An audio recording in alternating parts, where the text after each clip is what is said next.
Welcome back, and we're moving into our second conversation for today as we sit down with Milton Haughton, who is the Executive Director of the Caribbean Regional Fisheries Mechanism. Good morning. Good morning. And thank you for being here. It's my pleasure. Thank you. Here's the thing. I think if we're talking about fly fishing, we really shouldn't be in a studio, right? That's correct, but it's not. We should be on the sea, on the waters, even though the weather is not great this morning, but yeah. I know fishermen are still there. Yeah, that's a good reminder. There is a warning out this morning. Yes. But let's talk a bit about, before we talk about this specific initiative, I want to talk a bit about the work of the Caribbean Regional Fisheries Mechanism and what you do here in Belize. Right. Well, let me give you a little background. Yes.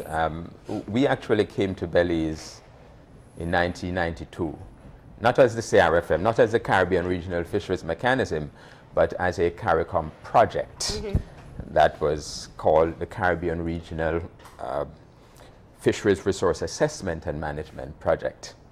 That project was a Canadian $20 million funded project, and it went on for 10 years. At the end of that project in 2002, CARICOM governments decided to establish the Caribbean Regional Fisheries Mechanism as a permanent regional organization specializing in fisheries to provide support to the CARICOM countries to facilitate coordination and cooperation in the management of the fishery resources of the region. In the region, we are blessed with tremendous marine resources. The fact of the matter is that our countries are largely ocean states. Many people do not realize that over 82% of the area that is available to us for development is actually waters, marine space. Yeah. And these are not barren areas. They are very productive areas. And we derive significant economic and social benefit from our marine environment. Both the coastal waters as well as the entire extent of our exclusive economic zone, which extend in most countries out to about 200 nautical miles. That is where you have the space between countries. So we were established in 2002 as a specialized regional agency to facilitate and to coordinate sustainable development, conservation, proper management of fisheries and aquaculture resources in the Caribbean region. Let me ask a question. When we look at Belize in comparison to the rest of the Caribbean, who has the most similar industry, the fishing industry, as we do? Because obviously the reef provides a completely different dynamic for us here. Yes. Well, you know, they vary quite a bit, and we have quite a diversity of marine resources in the region. So Belize, Jamaica, Bahamas, they have reef fisheries. That's their main fisheries based on the coral reef ecosystems. But in the Eastern Caribbean, I suppose in some of the countries, they're more targeting the pelagics, which are the tunas and tuna-like species. If you go further south to Guyana, Suriname, Trinidad and Tobago, they harvest what we call the groundfish, shrimp and groundfish fishery. These are bottom resources. It's based on muddy bottom, but they're very productive. In fact, that area is among the most productive fishing grounds, not only in the region, but globally. They have what is called in oceanography upwelling systems.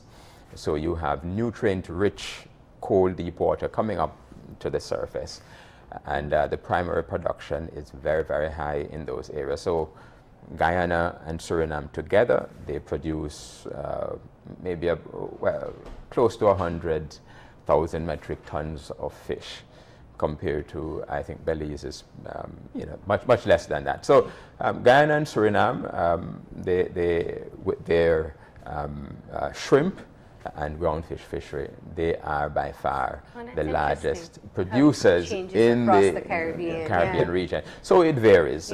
Within the Eastern Caribbean, we have the pelagics, but we also have the reef fishes in the Eastern Caribbean.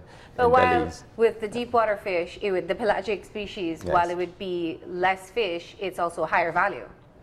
Isn't that the case? Well, it varies. Yeah. I mean, some are high value. Yeah. Some of the tunas are very, very valuable, especially in the international market. When you go to Japan, in some places, bluefin tuna can sell for $200 US per pound. Wow. Depending on the season. Yes. Yeah. So some of the pelagics are very, very expensive. Okay. But indeed, the good thing about us in the Caribbean region is the truth is we are blessed with a wide variety of marine species. Well, we call it biodiversity. Of course, fish is just a part of the larger biodiversity, but there's quite a diversity of species, and you know, they have different tastes, flavor, texture, and we enjoy them all, or most of them. Most. Right, most of them, right. You know, most of our fisheries have been targeted and utilized for many, many years. But there are some that we have that are unutilized, underutilized, and still have some potential for further development. Thank you. Is there an actual population relationship? For example, Bahamas and Belize. In relation to, for example, the grouper, is there a population control that if we do certain things here, it affects them there, or in relation to tuna or some other? Yes, you know, good question, because the truth is many of the species that we're targeting, that we're harvesting, are shared, and they're interconnected. We have, in the Caribbean, there's a concept called the Caribbean Large Marine Ecosystem. The Caribbean Sea is actually one interconnected basin of water. And so, for example, what I use to illustrate this point very clearly is the lionfish. A few years ago, the lionfish entered... Feels like we're talking about the devil every time you say the Caribbean region, that's right. But this invasive species entered the Caribbean, just off the coast of Florida. And within a few years, it had spread across the entire Caribbean region. That just demonstrates the interconnectedness of the oceanographic features, the ocean currents, and the circulation system. So the fish species, when they release their eggs, lobsters, conch, I mean, they're circulated around the region. We're dealing with one large marine ecosystems. Not all the species are interconnected in this way, but most of them are. And so what happens in one jurisdiction, in Belize, in Jamaica, in St. Vincent, very often will affect the neighboring countries. And this underscores the need for regional cooperation. I was about to get there. Regional collaboration in addressing the challenges, the problems, and in moving forward and ensuring that our people, not only in the short term, but in the long term, get the maximum sustainable social and economic benefits from these marine resources that we have.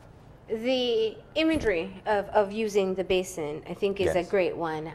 But what it also helps us to clearly see is while any kind of cooperation between Belize and Jamaica on opposite sides of this basin is wonderful.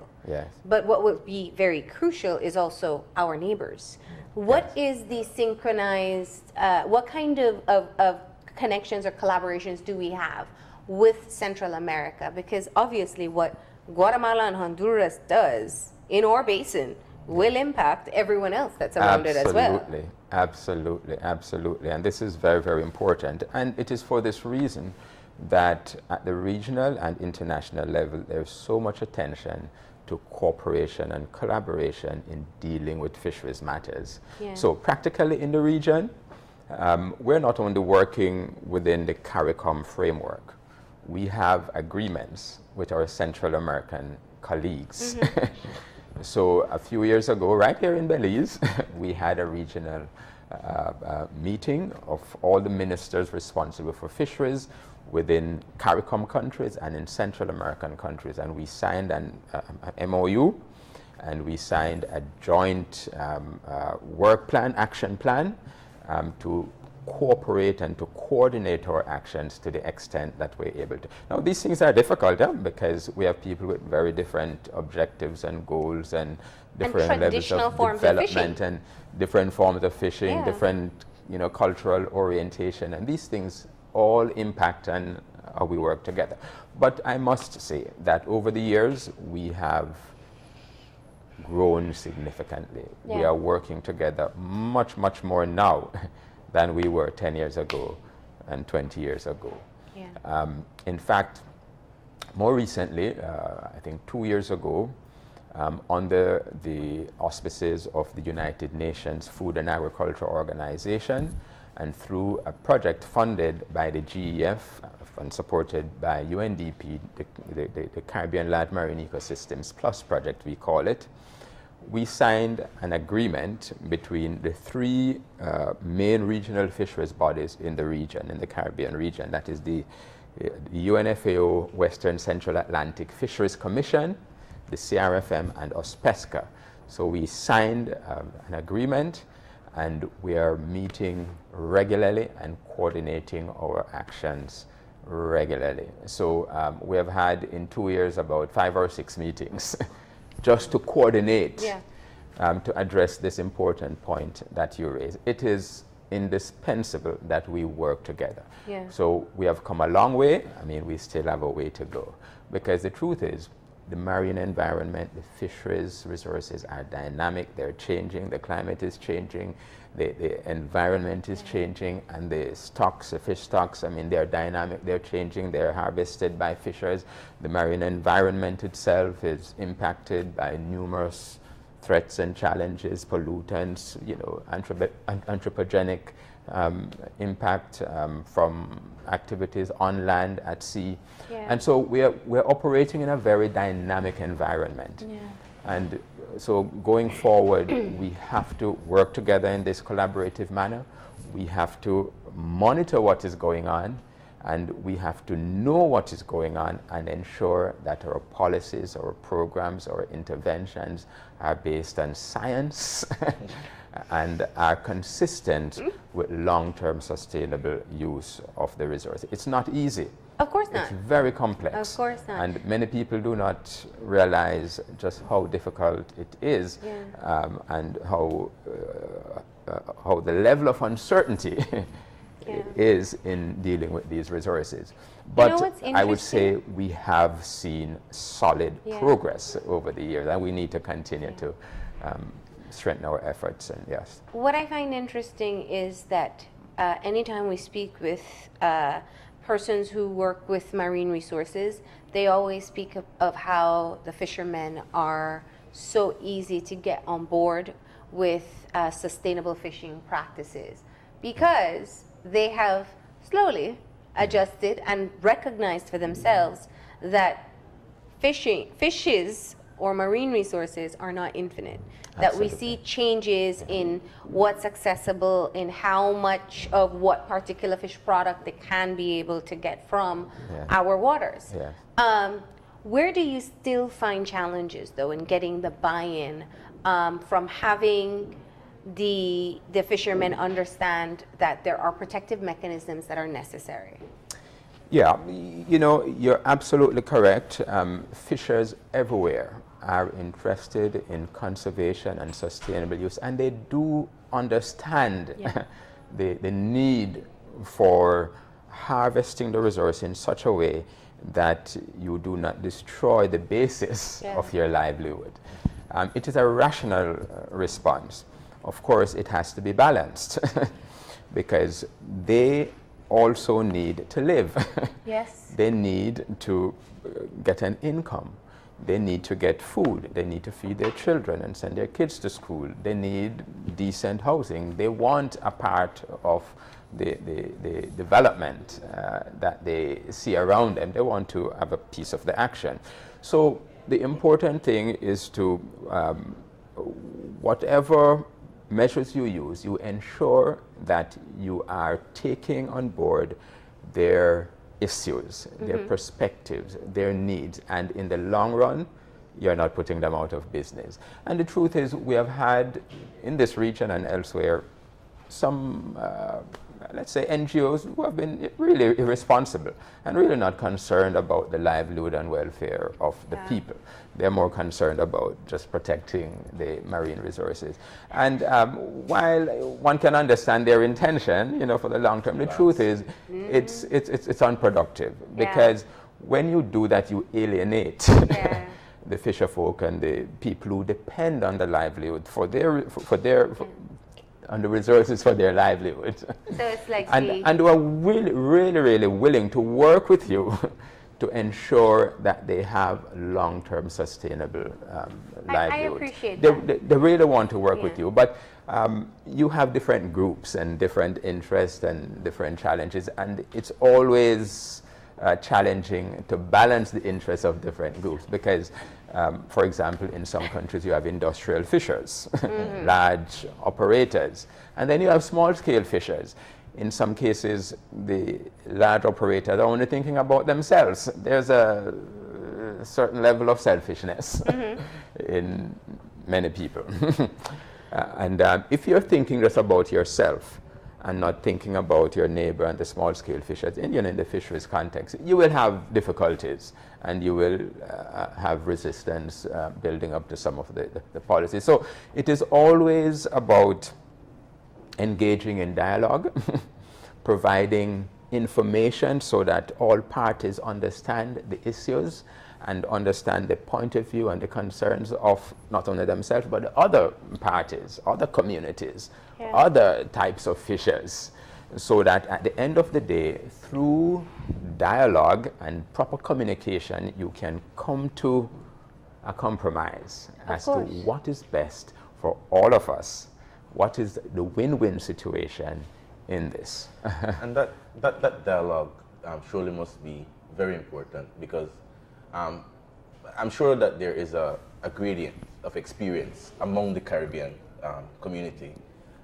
For example, there are certain countries who are overfished. I know that there was a huge industry for export of fish, for example, to Jamaica. And you would assume that Jamaica is an island, so you must have fish everywhere. In other jurisdictions, for example, Barbados, one of their main dishes is actually imported. The flying fish is imported from another country. How much value does Belize get from looking? I'm sure we're not at the top end, neither at the bottom end. But what lessons does Belize learn from looking at this dialogue that we have with our neighbors, that this is what we did wrong? And what is the primary focus for Belize in the scale? Okay, I mean, you have asked a few. yeah. Okay, but the dialogue is important, and let me say, Belize has been in the forefront of marine conservation. The reef system in Belize is very important. So not only for fisheries, but for its value in itself and in tourism and everything. So Belize over the years has invested a lot, and it's really refreshing to see the level of engagement at the community level and the level of interest at the community level in conservation and proper management and sustainable use of fisheries. So the other countries in the region, they have learned a lot from Belize's experience, and I really want to commend Belize for the investment they have made and the progress they have made and continue to make in like a trailblazer really in marine conservation and in fisheries conservation. So that is very even good. So that we won our plea when they wanted to endanger the conch, remember? That's right. That's right. That we were doing sustainable practices to ensure we'd have enough. Right. But having said that, there's still a way to go and still other challenges and issues. So because as I said earlier, there are many dimensions to fisheries. I mean, conservation is one. Sustainable use is another, so that you extract optimum benefits, social and economic benefits for your people, and extracting as much value as you can from the limited resources. So, other countries might have focused a little more on the value extraction and not so much on the conservation. So we're all learning from each other, and that's the important thing, because people are at different levels. For example, in the Eastern Caribbean, we have been promoting, and the countries have been promoting, development of their pelagic resources. That is the tuna and tuna-like species. In recent times, using primarily fish aggregating devices I think Belize would like to learn from their experience. What are fish aggregating devices? Fish aggregating devices are structures that are made, created by, built by man, built by the fishers and people who are interested, and they're set in the sea, and they actually attract fish around them, and the fishers will then go and catch the fish around them. So that makes that process a lot easier. Absolutely, absolutely. Because contrast that with rigging up your boat, getting your petrol, and then just going and searching and not knowing, following birds and sonar. Absolutely, absolutely, absolutely. You know, in the developed countries like Japan and others, they use technology, use satellites and so on, and they determine the ocean conditions, and they are able to predict with a fair degree of accuracy exactly where the tunas may be located at any one time. And they send that information using the technology again to their fishing boats. So they will tell them, go and fish in this area, do not fish there because, you know, the conditions are not suitable, the fish are not likely to be there. But a simple way of reducing your operational cost is creating these structures, setting them out, allowing them to aggregate and accumulate the fish, and then you go straight to that area. Right, and you just fish around it. It's much more efficient. So we have seen significant improvement in catches of certain species by deploying these fish aggregating devices. Of course, they have to be managed because you don't want a chaotic situation around them. So some devices and things that can be good in practice can be disastrous if they're not done in a regulated, controlled, proper manner. So that brings us to our topic for today, which is very important because we're going to run out of time and not talk about the fly fishing initiative. So I think... Yeah, I need to clarify. I mean, it's not fly fishing, it is the flying fish fishing. Oh, flying fish. Flying fish. Yes, that's right. That's right. That is what the article was about. Yes. Okay. Right. There is fly fishing, which is a form of sport, recreation, and it's fishing. Actually very one of the tourism attractions in this country. Yeah. Absolutely. And it is something that we're interested in, and we need to promote too, because it can be done in a very sustainable manner and can produce livelihoods and good income for people who are involved in it. So. Fly fishing is very good, and you know, it's one of these simple techniques, but requires a fair amount of skill, which is why there's that level of interest in it. Well, you know, you always have to take time to recreate and to just relax, but the people it is who great love fun. it, they're willing to spend all day if they can. And money. And money. And which is good for us. And lots of hope as well, but we won't go there. Absolutely. Absolutely. Flying fish. Flying fish, right. And the initiative that is being started at this time. Right, okay. So the flying fish is a pelagic species. It's a small pelagic species. And even though it is a small pelagic, it is not coastal. It is actually oceanic. So it's out in the deeper waters. It is a very interesting, very fascinating species. And it is called a flying fish because it appears to actually fly like a bird. Yeah.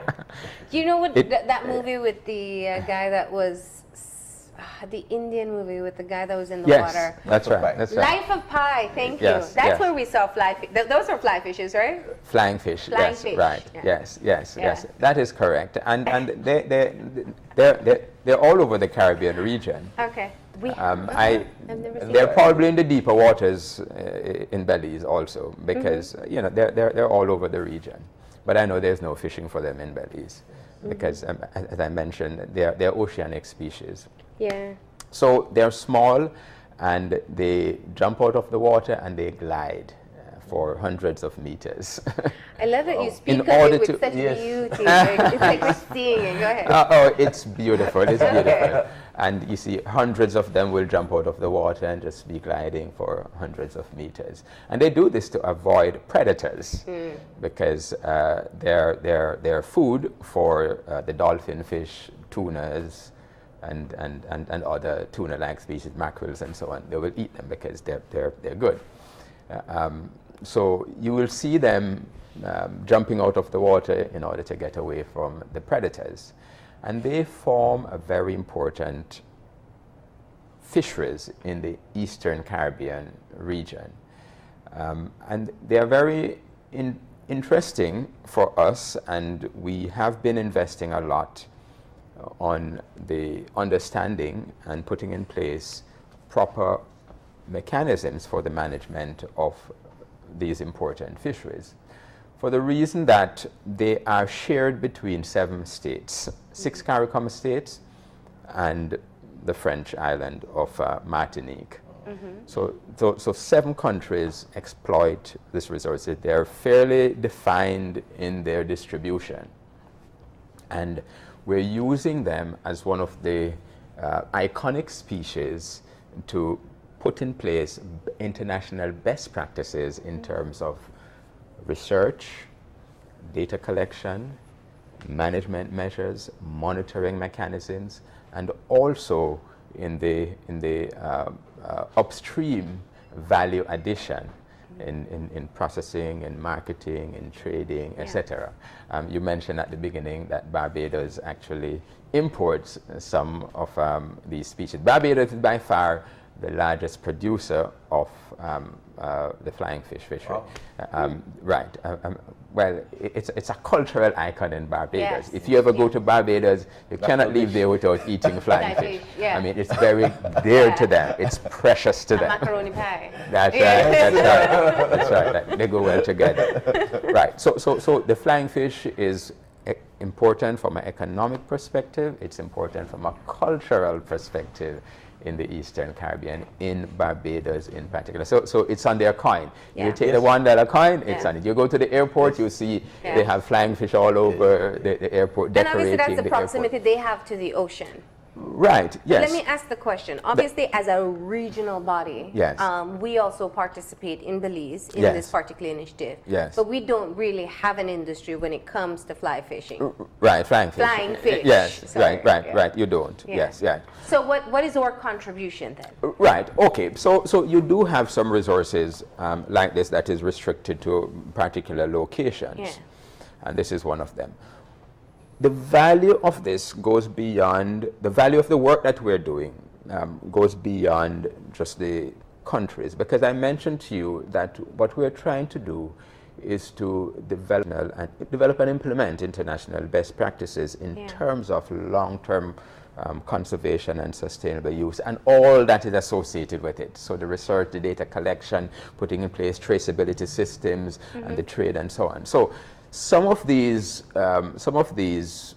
techniques, some of these lessons can be transferred from the countries that are immediate beneficiaries to others in the region that may not have that particular fishery, because the approaches may be applicable in other contexts and to other species and to other fisheries. So while it is not directly applicable because you do not have that fishery, some of these lessons and best practices can be applied to Belize. They can be applied to Suriname or Guyana with shrimp, different resources, right? But throughout the region, we have resources that are more restricted in distribution. In some cases, some resources are found just nationally, notwithstanding the fact that I mentioned that most of our commercially important fish are interconnected and shared resources. There are some that are limited in their distribution to very limited geographical area. So we have some national, we have some sub-regional, we have some the entire Caribbean region, and some international stocks. You have some stocks in the Caribbean region that migrate, some species that migrate from Canada, for example, and they come down and they spawn in the Caribbean and then they go back up to Canada. We have some that will come from across the other side of the Atlantic. So, it's a big ocean space, and we're the only ones that need passports to move around. So what has been the buy-in from the Eastern Caribbean countries? Anytime you want to place restrictions or any type of change to what has been a regular practice, sometimes there's there isn't always buy-in, yeah. Yes, there's always resistance. The important thing is we have the knowledge and the capacity now to minimize these things, and it all depends on the approach, which is why we have been working to put in place governance systems, arrangements, laws, and policies that gives prominence to participatory approaches, consultative approaches, to make sure that all stakeholders are involved from the early stages in the discussions and the deliberations leading to the measures, the restrictive measures that you need to put in place. If you do not do this, it will not work, because you cannot impose from on high restrictions of the type we need for successful fisheries management on fishermen, on fishing communities, on fisherwomen, and other operators in the marine environment. These things, for them to be sustainable and for us to have the type of compliance that is required for success, you must involve the fishers. And so one of the initiatives that we are also participating in is what is called the Caribbean Fisheries Co-Management Project, or CARIFICO for short.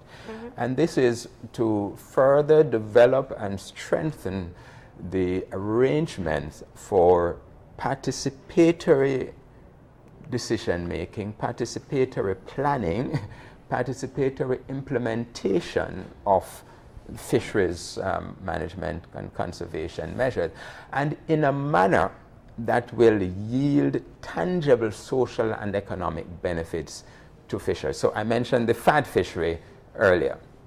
The truth is, in Dominica, for example, the development and deployment of fads were done in collaboration with the fishers, forming themselves into groups, fishing cooperatives and other groups.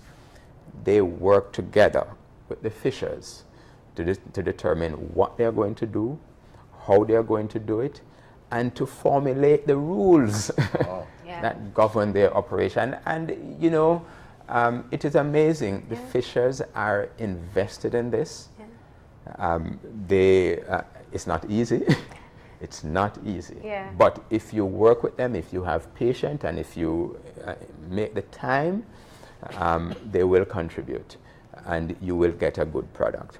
So it sounds similar to our managed access absolutely. It is the same thing. It is the same thing. Same approach. But the important thing is that you have to work with the stakeholders. And with this fishery, just as with the managed access program, the fishers are reaping the benefits.